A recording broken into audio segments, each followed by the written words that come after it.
कहानी की शुरुआत में हमें 1993 का एंसिनो का सीन दिखाया जाता है, जहां पर स्काई नाम की एक लेडी ग्रेग नाम के आदमी से बचने की कोशिश कर रही थी और जिसने कि उसके पैर की हड्डी को भी तोड़ दिया था। इस दौरान जब वो घसीटती हुई आगे बढ़ती है तो फिर उसे वहां पर एक और डेड आदमी की बॉडी मिलती है जिसका जबड़ा टूटने की वजह से उसकी मौत हो गई थी। और तभी ग्रेग स्काई को भी पकड़ लेता है और उसके सिर पर हथौड़े से मारकर उसकी बहुत ही बुरी तरीके से हत्या कर देता है। जिसके बाद हम प्रेजेंट टाइम में एक बैंड टीम को देखते हैं जिनके पास उसका मैनेजर जर्मी पहुंचता है और उनसे एक नए एल्बम के बारे में कहता है। उसने बहुत ही सारे गैंगस्टर से पैसे उधार ले रखे थे और वो उस एल्बम से बहुत ही सारे पैसे कमाकर अपना उधार चुकाना चाहता था। इस दौरान एल्बम के नई रिकॉर्डिंग के लिए बैंड का टीम लीडर डेव एक अलग जगह पर जाने के लिए कहता है जिससे कि उसे नए एल्बम का आइडिया मिल सके। इसलिए जर्मी बार्ब नाम की एक लेडी से ऐसा घर ढूंढ लेता है और जब बैंड टीम बार्ब के साथ उस घर में पहुंचती है तो हमें पता चलता है कि ये वही घर है जहां पर ग्रेग ने स्काई की जान ली थी और जिसके बाद उसने भी रस्सी से लटक कर सुसाइड कर लिया था।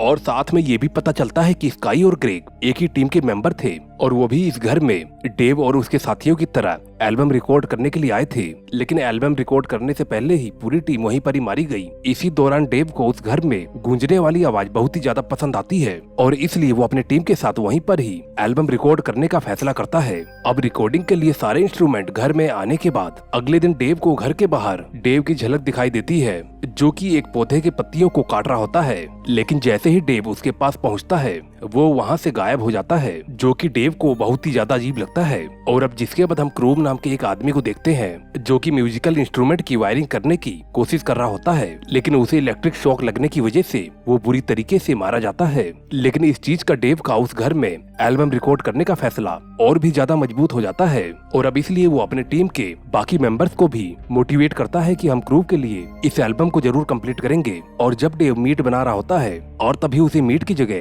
क्रूब का सर दिखाई देता है जिससे कि वो बहुत ही बुरी तरीके से डर जाता है और तभी उसे फिर से पौधे की पत्तियों को काटने की आवाज सुनाई देती है। और जब वो उसे चेक करने के लिए गार्डन में जाता है तो उसे वहाँ पर उसकी पड़ोसन समंथा मिलती है। अब डेव उससे पूछता है कि क्या यहाँ पर कोई गार्डनर रहता है जो कि पत्तों की कटाई करता है। अब समंथा इस बात के लिए साफ इनकार कर देती है और कहती है कि ये जगह कई सालों से पूरी तरीके से बंद है। अब इसके बाद डेव अपने एल्बम की लिरिक्स लिखने की कोशिश करता है लेकिन वो इस चीज में नाकाम हो जाता है। लेकिन जब वो सो रहा होता है तभी उसके पास क्रूब की आत्मा पहुंचती है जो उसे बताती है कि वो लोग तुम्हें देख रहे हैं। लेकिन इससे पहले कि वो डेव को कुछ भी सही से बता पाता उसकी आंख खुल जाती है और हमें पता चलता है कि वो तो सिर्फ उसका एक सपना था। लेकिन वो जब दोबारा से सोने की कोशिश कर रहा होता है और तभी उसको अपने आसपास बहुत ही सारे गोश्त दिखाई देते हैं जो कि उसके ऊपर अटैक करके उसके सारी अंतड़ियों को निकाल कर खाने लगते हैं। और इस दौरान वहाँ पर ग्रेग भी मौजूद होता है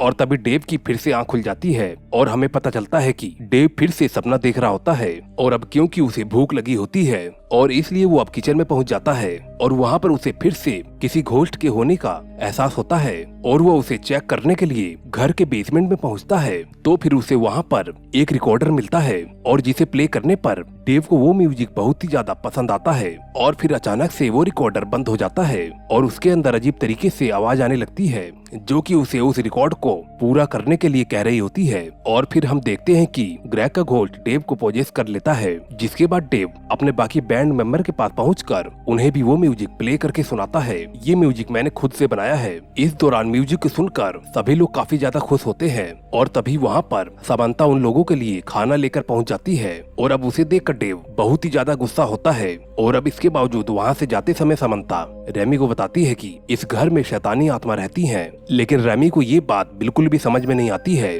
अब अगला सीन हमें 3 हफ्ते बाद का दिखाया जाता है जहाँ पर डेव आधी रात को सभी लोगों को जगाकर अपना बनाया हुआ एक अजीब तरीके का सिंबल दिखाता है और कहता है कि हमें एक परफेक्ट म्यूजिक रिकॉर्ड करने के लिए इस सिंबल को फॉलो करना होगा। हालांकि इस चीज से पीट काफी ज्यादा चिढ़ जाता है और कहता है कि तुमने हम लोगों को सिर्फ इस चीज को दिखाने के लिए आधी रात को जगाया है और मुझे इस चीज में बिल्कुल भी इंटरेस्ट नहीं है। ये सुनकर डेव बहुत ही ज्यादा गुस्सा हो जाता है और उसे मारने की कोशिश करता है लेकिन बाकी के लोग उसे पकड़ लेते हैं। लेकिन इस दौरान उसकी इन सभी हरकतों को देखकर बाकी के सभी लोग काफी हैरान होते हैं और जब वो लोग सुबह इस बारे में डिस्कस कर रहे होते हैं और तभी डेव उनके पास पहुंचकर सॉरी बोलता है और समझाता है कि जल्दी ही हम इस एल्बम को खत्म करके अपने घर चलेंगे, जिससे कि सभी लोग काफी ज्यादा खुश होते हैं और मिलकर एल्बम की रिकॉर्डिंग को स्टार्ट कर देते हैं। इस दौरान वो पूरे 3 घंटों की रिकॉर्डिंग को कंप्लीट कर लेते हैं। अब नेक्स्ट सीन में हम डिलीवरी मैन को देखते हैं और जिसे पता होता है कि डेव इसी घर में रहता है,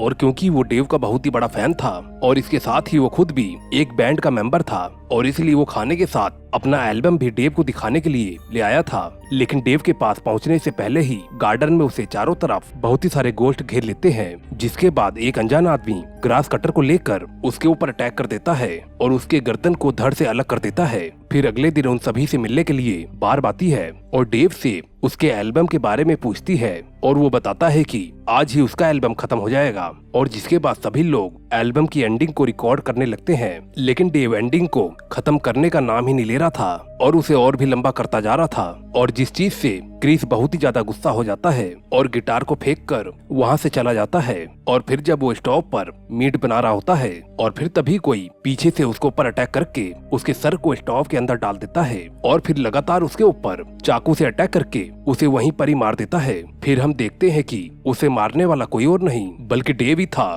क्योंकि ग्रे की घोस्ट ने उसे पोजेस कर रखा था। अब अगले सीन में सभी लोगों को डिलीवरी मैन की डेड बॉडी मिलती है, जिसकी कंडीशन बहुत ही ज्यादा खराब थी। ये देखकर सभी लोग बहुत ही ज्यादा डर जाते हैं और पुलिस को बुलाने के लिए कहते हैं, लेकिन डेव इस चीज के लिए साफ साफ मना कर देता है और कहता है कि इससे हमारा काम पूरी तरीके से बंद हो जाएगा, और इसलिए हम एक बार अपने एल्बम को खत्म करके फिर चाहे किसी को भी बुला सकते हैं। और इसके बाद डेव सभी लोगों के फोन भी ले लेता है ताकि कोई भी पुलिस को कॉल न कर पाए। और जब वो लोग डेव को कच्चा मीट खाते हुए देखते हैं तो उन्हें शक हो जाता है कि कुछ तो जरूर अजीब हो रहा है। और फिर पीट बाकी सभी लोगों को बताता है डेव एक दिन नीचे बेसमेंट में गया था और उसके बाद से ही वो इस तरीके की अजीब हरकतें कर रहा है। फिर वो उन सभी को समंथा का दिया हुआ वार्निंग पेपर भी दिखाता है जिसने खाने के साथ ही छुपा कर दिया था। और फिर उसके बाद वो सभी उसके बारे में पूछने के लिए समंथा के पास जाते हैं, तो फिर वो बताती है कि इसी घर में उस बैंड के लीडर ग्रेग ने अपनी पूरी टीम को मार दिया था,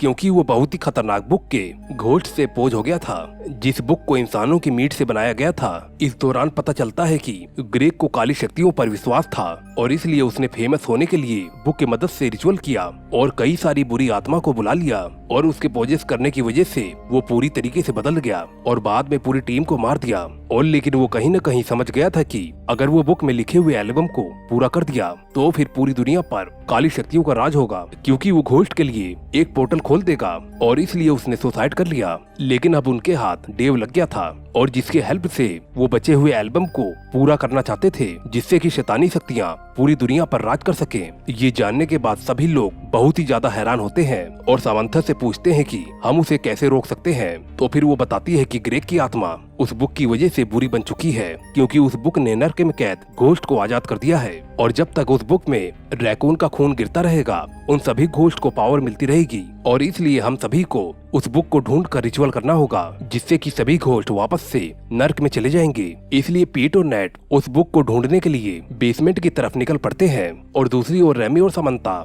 एक दूसरे से इंटीमेट होने लगते हैं। और तभी उनके बेड के नीचे छिपा हुआ डेव नीचे से ही चैन शो से अटैक करके उन्हें बहुत ही बुरी तरीके से काट देता है। इधर पीट और नेट को बेसमेंट में वो बुक भी मिल जाती है, लेकिन बुक के हटाते ही वहाँ पर मरा हुआ रैकून चिल्लाने लगता है, और फिर उसके बाद घोस्ट पेट और नेट का पीछा करने लगते हैं। हालांकि नेट भागने में कामयाब तो हो जाता है, लेकिन पेट को घोस्ट पकड़ लेते हैं, पर नेट उसे बचा लेता है। और जिसके बाद हम टेलर को देखते हैं जो कि डेव के पास पहुंचता है, और वो टेलर को बताता है कि मैंने अपने एल्बम की एंडिंग सोच ली है, और वो जबरदस्ती ही टेलर को ड्रम बजाकर एल्बम की एंडिंग खत्म करने लगता है। और जैसे ही टेलर एंडिंग खत्म करता है, डेव उसे बहुत ही बेरहमी से मार देता है, और जिससे कि उसका मुंह बॉडी से कटकर अलग हो जाता है। और जिसके बाद हम पेट और नेट को देखते हैं जो कि बुक को पढ़ते हैं, तो उन्हें कंफर्म हो जाता है कि डेव सच में ही पोजेस है। और जब वो छिपकर देखते हैं तो डेव टेलर की बॉडी पार्ट्स को ग्राइंडर मशीन में डालकर बहुत ही बेरहमी से उसे ग्राइंड कर रहा होता है, और जो कि उन्हें भी देख लेता है और अब उनका पीछा भी करता है, और जिससे मजबूरन ही वो लोग घर के अंदर छिपने की कोशिश करते हैं, लेकिन वहाँ पर मौजूद घोस्ट उन्हें वहाँ से भगा देते हैं। और फिर बाहर आने के बाद वो लोग एक्सोर्सिज्म स्टार्ट कर देते हैं। हालांकि डेव के अंदर मौजूद घोस्ट पहले तो उन्हें कमजोर करने की कोशिश करता है, लेकिन जैसे ही नेट एक्सोर्सिज्म खत्म करता है तो फिर वहाँ पर मौजूद सभी घोस्ट गायब हो जाते हैं, और डेव भी पूरी तरीके से ठीक हो जाता है। लेकिन उसे इस बारे में कुछ भी याद नहीं होता है, और जिसके बाद उसे उल्टियाँ होने लगती हैं, और देखते ही देखते उसकी उल्टी से ग्रेग पैदा हो जाता है और फिर वो उन लोगों से कहता है कि मैं तुम लोगों को भी तुम्हारे बाकी बैंड मेंबर की तरह तुम्हें मार डालूंगा। लेकिन अब डेव उसके ऊपर अटैक कर देता है और उसे बेरहमी से मारने लगता है और तभी वहाँ पर ग्रेग के बाकी टीम मेंबर्स भी आ जाते हैं जो कि सभी घोस्ट थे और जिनमें से एक स्काई भी होती है और वो बुरी शक्तियों से आजाद हो चुके थे और इसलिए वो बुक की मदद से ग्रेग के अंदर के शैतानी शक्तियों को भी निकाल देते हैं। और इस दौरान स्काई डेव और उनके साथियों को थैंक यू बोलती है और जिसके बाद वो सभी वहाँ से गायब हो जाते हैं।